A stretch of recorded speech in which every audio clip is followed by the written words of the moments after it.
Ipinagdiriwang ngayon ng mga kapatid nating Filipino-Chinese ang Lunar New Year o kilala sa China bilang Spring Festival.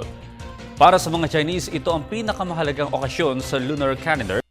Sama-sama ang mga pamilya sa pagsalubong nito. Para sa detalye, balita mo kami Julius Disamburon.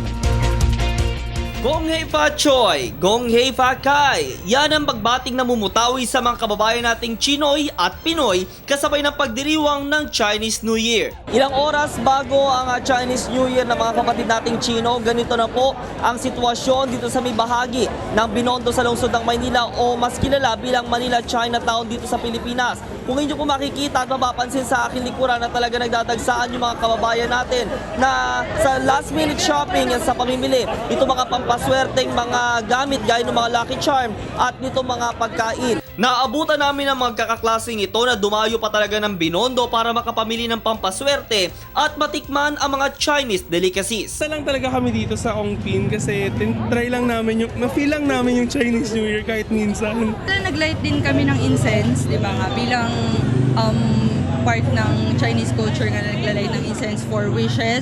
Ayun, mamaya bibili kami ng tikoy, papakain ko sa mga sa family ko kasi naniniwala ako na yung symbolism ng tikoy is yung pagkakadikit-dikit for the whole year para close ang buong pamilya namin. For once, para ma-experience ko personally kung ano yung nangyayari in celebrating the Chinese New Year. And masaya naman ako kasi kahit paano nakapag-unwind kami. Hindi talaga magkamayaw ang ilan sa pamimili. Ilang minuto bago magpalit ang taon sa kalendaryong incheck, halos magkaubusan na ang mga paninda. Pero nanatili pa ding mababa ang presyo ng mga ito.